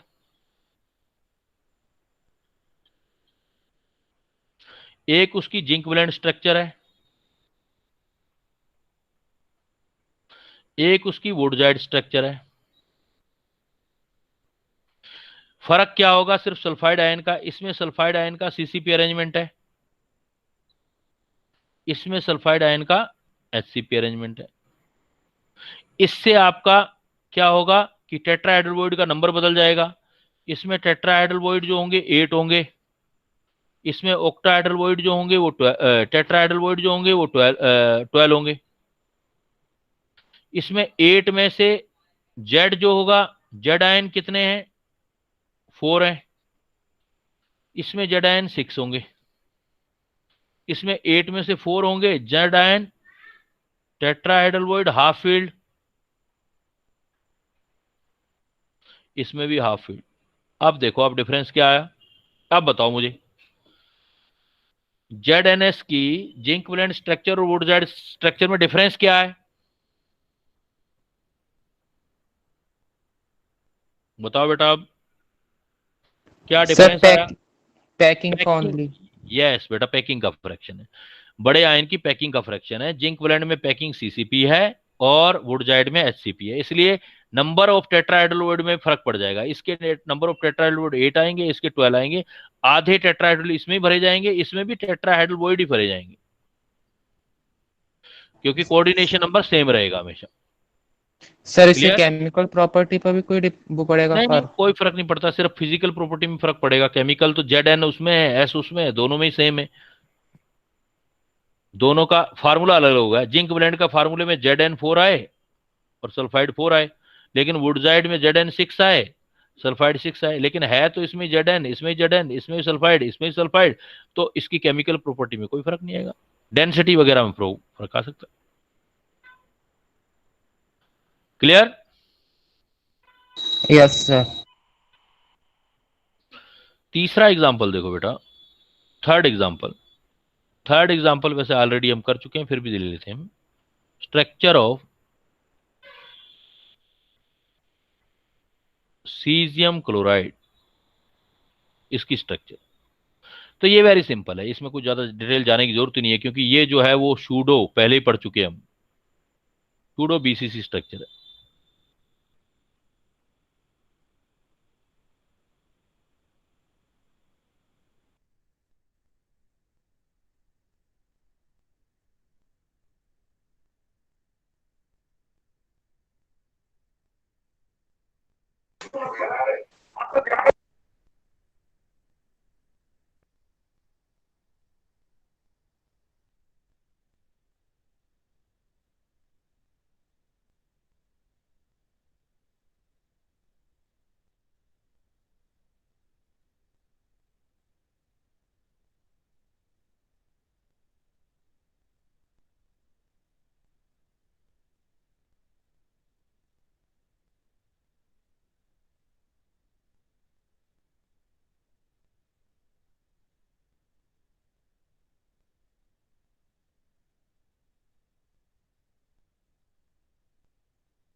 हाँ बेटा, अभी लाइट चली गई थी, ये कनेक्शन कट हो गया होगा आपका। तो मैं कह रहा हूं कि स्ट्रक्चर ऑफ सीजियम क्लोराइड करना है अपने को।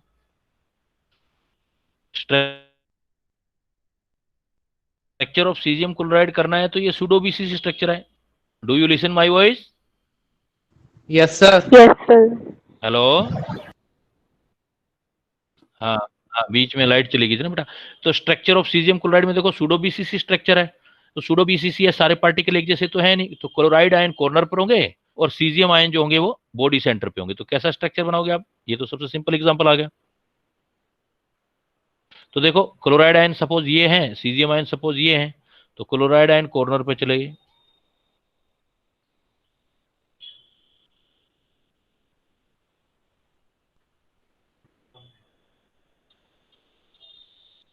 ये यहां आ गया। तो अगर ये यहां आ गया तो इसका मतलब क्या होगा? देखो सीजियम कहां पर है आपके पास? सीजियम आयन है आपके कॉर्नर के पास। कॉर्नर बेटा कितने हो गए? 8 × 1/8। तो सीजियम आयन तो 1 आ गया।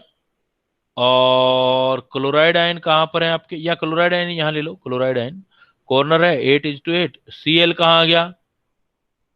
Body centre. बॉडी सेंटर पे हुआ तो बेटा ये तो एक ही होगा। तो एक सीजियम, एक क्लोराइड, तो सीजियम क्लोराइड भी एक ही हुआ। इसलिए Z जो लोगे सीजियम क्लोराइड का 1 रोगे। और that things I have already discussed with you कि जब सूडो बीसीसी होता है तो Z की वैल्यू 1 होती है। दूसरी बात देखो, यहां पर क्लोराइड आयन का कॉर्नर और क्लोराइड आयन का कॉर्नर और सोडियम आयन का आपने बॉडी सेंटर रखा सपोज। अब देखो sodium ion surrounding by 8 chloride ion है, तो इसके लिए दोनों का रेशो 1:1 है, तो कोऑर्डिनेशन नंबर 1:1 आ जाएगा, मतलब 8:8। तो आप याद करोगे बेटा, सीधा क्वेश्चन पूछा जाता है सीजियम क्लोराइड का coordination number, then you will give 8:8। Very simple. और देखो ये चीजें टच कर रही होंगी, इसकी ए निकालनी है, तो ए बॉडी डायगोनल पर टच कर रहे हैं यहां पर। ये Cl नेगेटिव, ये Cl नेगेटिव, और ये सीजियम पॉजिटिव। तो ये तो है, तो क्या बॉडी डायगोनल।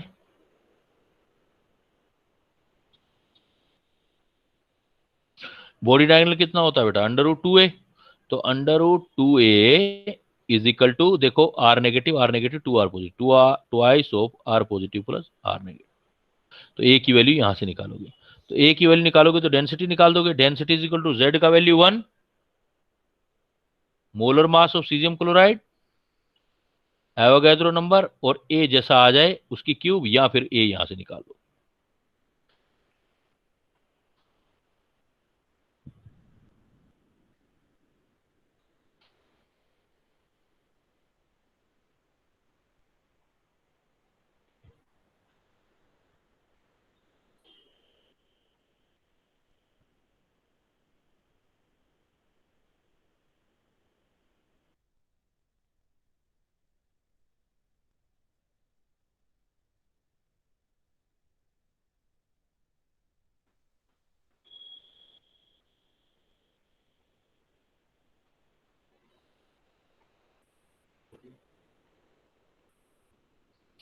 हाँ हेलो।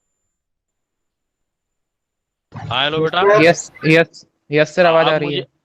अब मुझे डिफरेंस बताओ तीनों में। मैंने 3 की स्ट्रक्चर बताई आपको, NaCl का, ZnS का जिंक ब्लेंड स्ट्रक्चर, और सीजियम क्लोराइड का। तीनों के ए में क्या फर्क आया? ए में देखो, NaCl में ए इज इक्वल टू क्या आया था?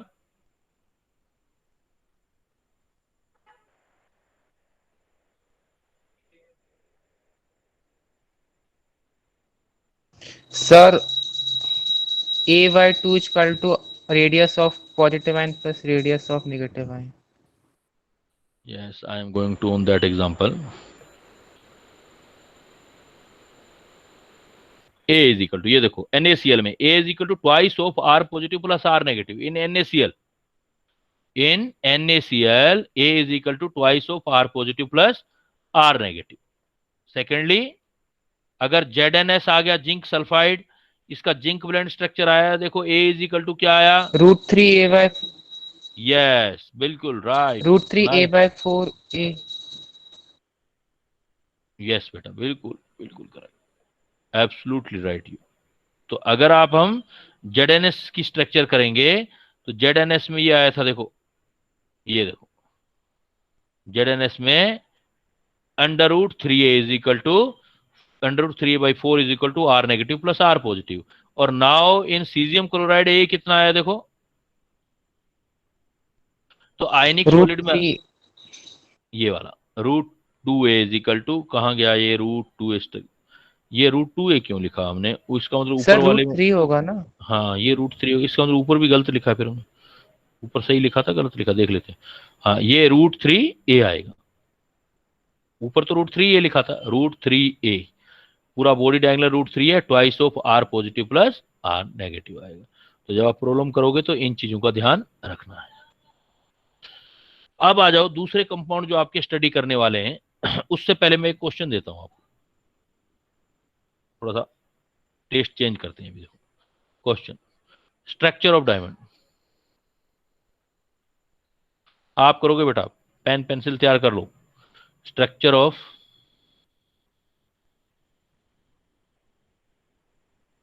Diamond, if carbon are present at each corner, each face center and in alternative tetrahedral void like zinc blende structure.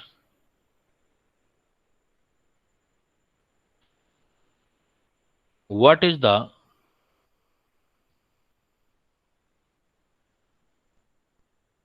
effective carbon atom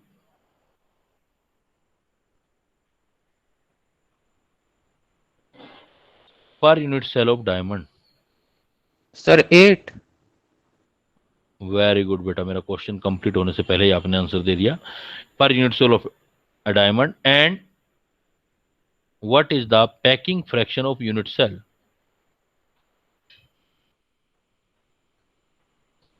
If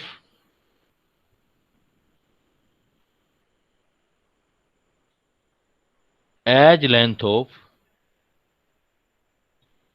unit cell is A and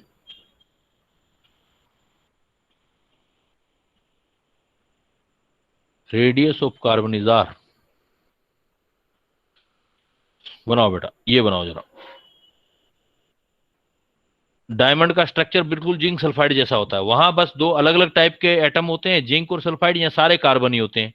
carbon का ही CCP arrangement होता है और carbon ही alternative tetrahedral में जाता है। तो बताओ इसका इफेक्टिव पार्टिकल कितना आएगा और इसका पैकिंग फ्रैक्शन कितना आएगा?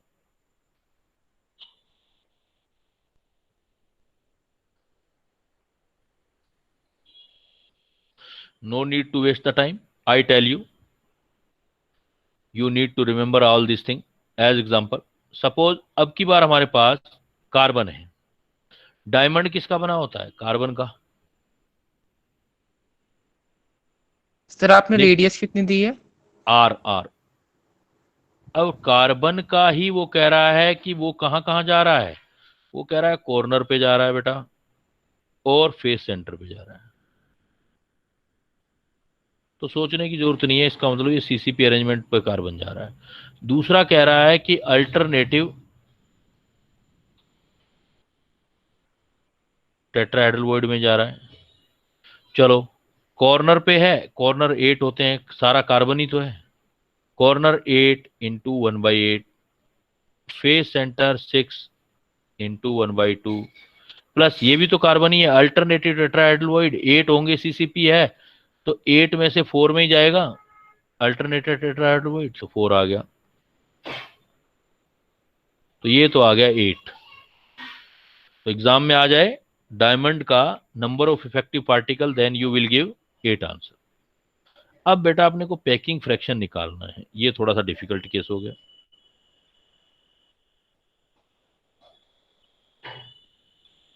अगर अपने को इफेक्टिव पार्टिकल निकालना है, देन हम क्या करते हैं, इसको स्ट्रक्चर ड्रॉ करते हैं। अब की बार पार्टिकल सारे ही कार्बन है बेटा अपने पास, तो कार्बन कहां कहां चलेंगे? कॉर्नर पर, फेस सेंटर पर, और इंटरेस्टिंग पॉइंट है कि अल्टरनेटिव टेट्राहेड्रल वॉइड पर, तो यहां ये छोड़ दो, यहां ये छोड़ दो, यहां ये छोड़ दो, यहां। तो हम क्या ये ऐसा उठा लेते हैं, ये टेट्राहेड्रल वॉइड है, तो टेट्राहेड्रल वॉइड है तो दो पार्टिकल टच ही तो कर रहे हैं आपस में। अभी तो पढ़ा थोड़ी देर पहले मैंने कि टेट्राहेड्रल वॉइड की डिस्टेंस क्या होती है, 1/4 ऑफ बॉडी डायगोनल। इसका मतलब ये 1/4 तो बॉडी डायगोनल पर टच कर रहे होंगे, तो ये डिस्टेंस हो जाएगी √3a/4। और ये भी आर है, अब की बार ये भी आर है, दोनों पार्टिकल कार्बन ही है, सेम है, तो we can say that √3a/4 is equal to 2r। That is the point. a is equal to 8r/√3, that is the point. Now we want to calculate the packing fraction. This is the very easy task. We know the formula.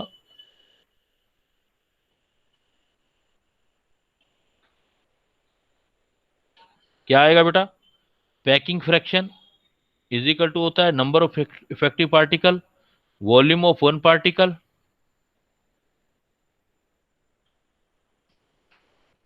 Divided by volume of unit cell.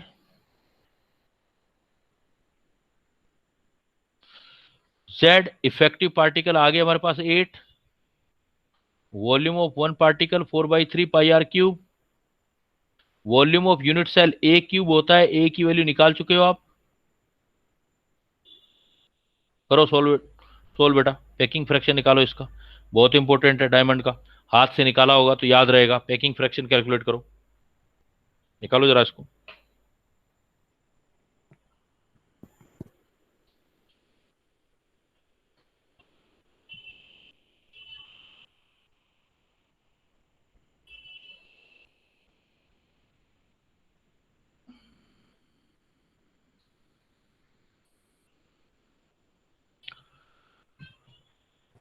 Diamond का packing fraction calculate करके दिखाओ।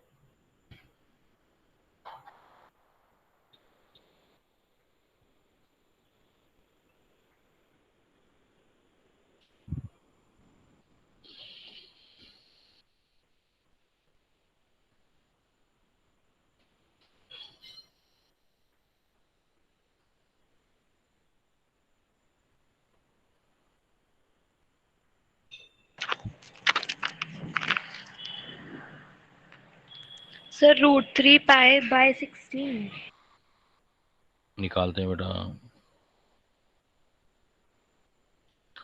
Value calculate कर लो अब इसकी, packing fraction याद रहेगा फिर उससे। ये तो सही आ गया, आपने बोला √3/π/16। अब वैल्यू भी कैलकुलेट कर लो। √3 की वैल्यू कितनी होती है? 1.732। 1.732। पाई की वैल्यू कितनी होती है? सर 0.339 आंसर है। 0.339, इसका मतलब 0.34% बेटा। तो पैकिंग फ्रैक्शन कितना आ गया देखो डायमंड का, बहुत बार पूछा जाता है। तो इफेक्टिव पार्टिकल डायमंड में आएंगे 8, लेकिन पैकिंग फ्रैक्शन बहुत बेस्ट नहीं आएगा, क्योंकि सारे पार्टिकल एक जैसे हैं, सारे कार्बन का साइज सेम है, तो बीच में स्पेस बहुत ज्यादा खाली रह जाएगा। और 0.34 या परसेंटेज किया है तो पॉइंट क्यों लगाया, फिर परसेंटेज किया है तो मैंने गलत किया ना। 0.339 तो मैं बोलूंगा, ऐसे बोलूंगा तो 0.34, और परसेंटेज में बोलूंगा तो 34%। पैकिंग फ्रैक्शन वॉइड देखो कितना खाली रह गई,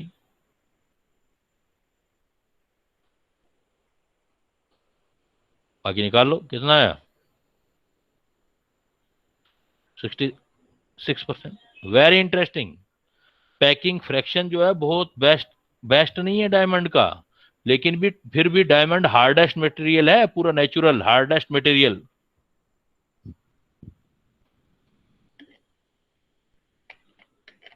इसका मतलब हार्डनेस का पैकिंग फ्रैक्शन से कोई लेना देना नहीं है बेटा। पूरी दुनिया में सबसे हार्डेस्ट नेचुरल मटेरियल डायमंड है, और पैकिंग फ्रैक्शन देखो जरा कितना आ रहा है, सिर्फ 34%।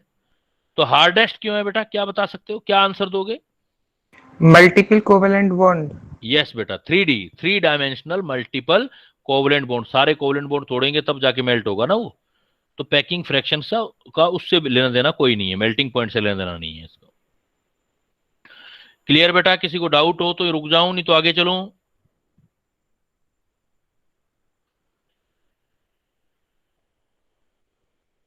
क्लियर है? अब क्या है, इसी टाइप के सिलेबस आपके पास, सिलेबस में 2 पॉइंट और हैं। स्ट्रक्चर ऑफ MX2 और M2X टाइप सॉलिड। MX2 में जो हमारे पास है वो है कैल्शियम फ्लोराइड CaF2, एक कैल्शियम पर 2 फ्लोराइड, और M2X में है Na2। जो ये CaF2 है, इसकी स्ट्रक्चर को बोलते हैं हम फ्लोराइड स्ट्रक्चर।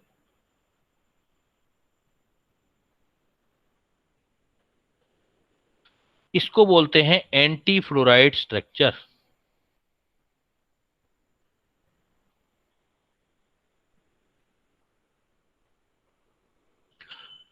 एक्चुअली रीजन क्या है, फ्लोराइड क्यों बोलते हैं, इसमें देखो calcium ion Ca2 positive ion है, F नेगेटिव आयन है। ये जनरली क्या होता है, हर एक एग्जाम्पल में आपने देखा होगा कि जो नेगेटिव आयन होता है वो लार्ज आयन होता है, लेकिन यहां पर कैल्शियम आयन लार्ज आयन होगा बेटा, बस ये बात ध्यान रखनी, ये लार्ज आयन, इसलिए मेन अरेंजमेंट इसका बनेगा, और ये जो हो जाएगा स्मॉल आयन है। तो लार्ज एनायन है, लार्ज आयन है बेटा, जो लार्ज आयन होता है वो आपका अपना मेन अरेंजमेंट बनाता है। तो ये जो लार्ज आयन है ये बनाएगा मेन अरेंजमेंट, बस फर्क इतना सा है।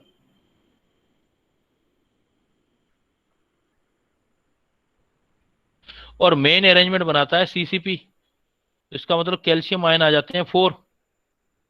लेकिन फार्मूले में देखो कैल्शियम आयन 4 है, तो जितने कैल्शियम आयन है फ्लोराइड आयन इसका डबल है, इसलिए आप बोलोगे फ्लोराइड आयन जो आएंगे उसका डबल आएंगे, 2 × 4 8 आएंगे। लेकिन फ्लोराइड आयन का कोऑर्डिनेशन नंबर 4 आया है। अब ये ध्यान रखना, रटने वाली बात है, रट्टे वाली बात है। ये क्लोराइड आयन 4 है तो इसका कोऑर्डिनेशन नंबर निकालना है, तो इसको और इसको मल्टीप्लाई कर दो तो ये 8 हो जाएगा, 8:4। CF2 का कोऑर्डिनेशन नंबर 8:4। लेकिन ये क्लियर है, इस बार फ्लोराइड आयन स्मॉल आयन है, और ये कहां जाएगा, ऑक्यूपाई इन टेट्राहेड्रल वॉइड। और टेट्राहेड्रल वॉइड कितने होते हैं, 8, और इनका नंबर भी देखो फ्लोराइड आयन का 8 है, तो all tetrahedral void are filled, बस ये ध्यान रखो। कोऑर्डिनेशन नंबर हो गया 8:4 कोऑर्डिनेशन नंबर। इधर आ जाओ बेटा, Na2O में नॉर्मल सिचुएशन आ गई, इसका बिल्कुल उल्टा, इसमें फ्लोराइड आयन स्मॉल हो गया था इसलिए टेट्राहेड्रल वॉइड में जा रहा था, इस बार सोडियम आयन बड़ा हो गया, ऑक्साइड आयन वापस बड़ा हो गया। आपने एक 11th क्लास में किया होगा, Na पॉजिटिव और O2 नेगेटिव, जब दोनों का इलेक्ट्रॉन इक्वल हो जाए, इसके अंदर भी 10 इलेक्ट्रॉन, इसके इक्वल 10 इलेक्ट्रॉन, जो एनायन होगा वो लार्ज साइज का होगा और जो कैटायन होगा वो स्मॉल साइज का होगा। 11th में पढ़ा था पीरियोडिक टेबल में आपने। इलेक्ट्रॉन का नंबर सेम हो जाए तो जितना पॉजिटिव चार्ज होगा उतना छोटा साइज हो जाएगा, जितना नेगेटिव चार्ज होगा बड़ा होगा। तो इसका मतलब यहां पर ऑक्साइड आयन जो है वो लार्ज है, इसका मतलब सोडियम आयन यहाँ स्मॉल हो गया। तो बिल्कुल इसका उल्टा हो जाएगा, यहां पर कैल्शियम आयन लार्ज था, यहां पर एनायन लार्ज है, तो लार्ज है एनायन, इसलिए ये बनाएगा CCP अरेंजमेंट। ये CCP आएगा तो इफेक्टिव पार्टिकल जो आपका आएगा ऑक्साइड आयन का 4 आ जाएगा, तो 4 आ जाएगा तो टेट्राहेड्रल वॉइड 8 हो जाएंगे, ऑक्टाहेड्रल वॉइड 4 हो जाएंगे। लेकिन कोऑर्डिनेशन नंबर जो स्मॉल आयन है वो टेट्राहेड्रल वॉइड में जाएगा, तो कोऑर्डिनेशन नंबर 4 है, तो 4 × 2 = 8। ये देखो Na2O का 4 × 2 = 8, ये 4:8 आएगा, ये 8:4, तो स्मॉल आयन इन टेट्राहेड्रल वॉइड। लेकिन टेट्राहेड्रल वॉइड है कितने, 8, और ये कितने होंगे देखो, Na2O ऑक्साइड आयन का CCP अरेंजमेंट, तो ये जितने ऑक्साइड होंगे उसका डबल होंगे Na2, तो टेट्राहेड्रल वॉइड में जाएगा। लेकिन Na4 पॉजिटिव आए हैं तो यहां लिख सकता हूं ना मैं एक बात और,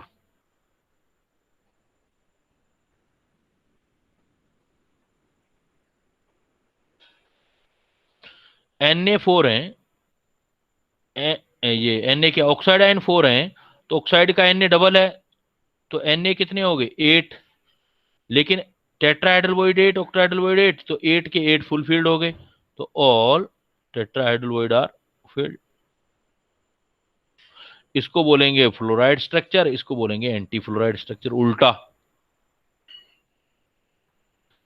सर एक बार फिर से बता दो Na2O वाला। दोनों बता देता हूं बेटा। देखो CaF2, कैल्शियम से फ्लोराइड आयन का साइज स्मॉल होता है, इस बार एनायन स्मॉल है इसलिए ये वॉइड में जाएगा, और मेन पैकिंग होगी कैल्शियम की। तो कैल्शियम लार्ज आयन है, ये बनाता है CCP अरेंजमेंट, CCP आता है तो कैल्शियम के आयन हो गए 4, लेकिन CaF2 है, कैल्शियम का डबल फ्लोराइड आयन होंगे, फ्लोराइड आयन हो जाएंगे 8। कोऑर्डिनेशन नंबर फ्लोरीन का आया 4, जितना कोऑर्डिनेशन नंबर इसका आएगा इसके नंबर ऑफ से मल्टीप्लाई कर देंगे, उसका कोऑर्डिनेशन नंबर डबल हो जाएगा इसका, 4 2 जा 8, तो ये 8 हो गया। तो कोऑर्डिनेशन नंबर 4 का मतलब ये कौन से वॉइड में जाएगा, टेट्राहेड्रल वॉइड में, फ्लोराइड आयन टेट्राहेड्रल वॉइड में, लेकिन टेट्राहेड्रल वॉइड में जाएगा तो, लेकिन फ्लोराइड आयन 8 है, टेट्राहेड्रल वॉइड भी 8 होते हैं, तो fluoride ion in all tetrahedral void, ये लिखा भी है मैंने इधर देखो, small occupied in tetrahedral void, all tetrahedral void field।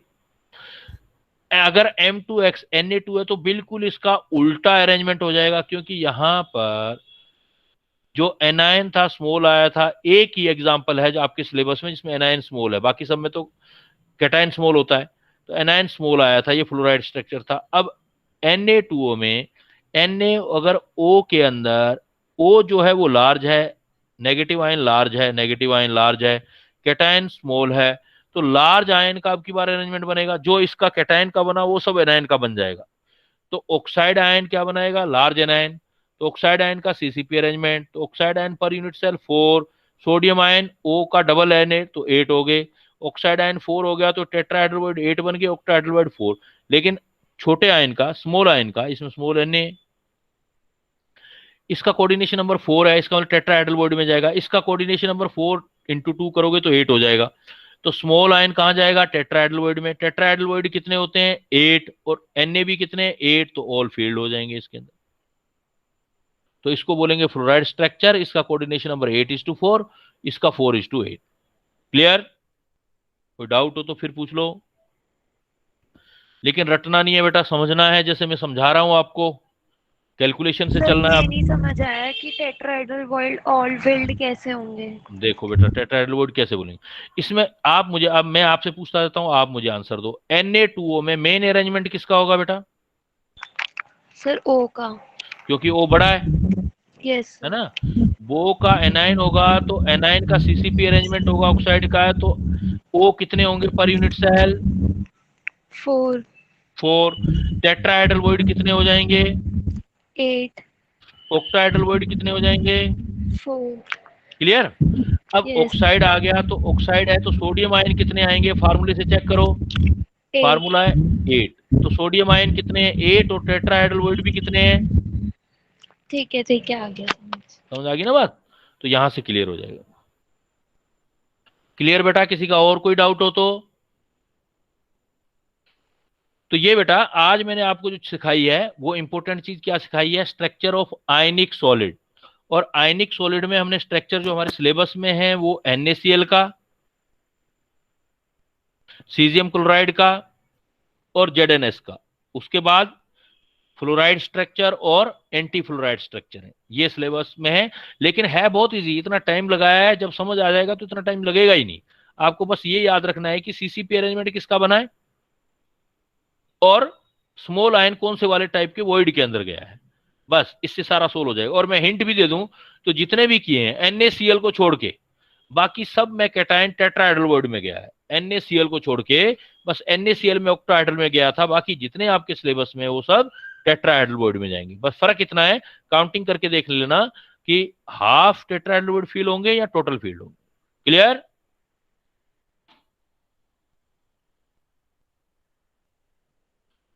Now beta, now I am leaving and see you very soon for next lesson, जो चैप्टर हम कंप्लीट करेंगे। अब मैं इसके डाउट भी डालूंगा कुछ इसको, तो चैप्टर कंप्लीशन पर है थोड़ा सा। टेस्ट का सिलेबस क्या है? टेस्ट बेटा आज तक सॉलिड स्टेट तक पिछले सिलेबस में क्या लिया था मैंने?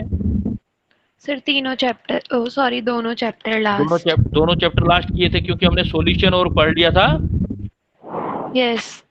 है ना? तो इस बार सिर्फ सॉलिड केमिकल काइनेटिक्स केमिकल का, इस बार सिर्फ सॉलिड स्टेट दूंगा बेटा। पहले सॉलिड स्टेट करेंगे, फिर अगली बार फिर कंबाइन कर देंगे, नेक्स्ट टाइम जो भी बता दूंगा मैं। ठीक है सर। तो सर सॉलिड स्टेट यहाँ तक आएगा? हाँ, बस कंप्लीट सॉलिड स्टेट आएगा, ये बस कंप्लीशन पे है, थोड़ा सा थ्योरेटिकल पार्ट है, वो नेक्स्ट में हो जाएगा, कंप्लीट आएगा सॉलिड स्टेट। टेस्ट कब है आपका? टेस्ट कब है? मंडे को है। हाँ मंडे को है ना, तो कंप्लीट आएगा बेटा सॉलिड स्टेट। ठीक है सर। ओके बेटा, now I am leaving, see you very soon for next lesson या next part of this lesson. Thank you sir. Thank you बेटा, thank you. Good evening, sir. Good evening बेटा, good.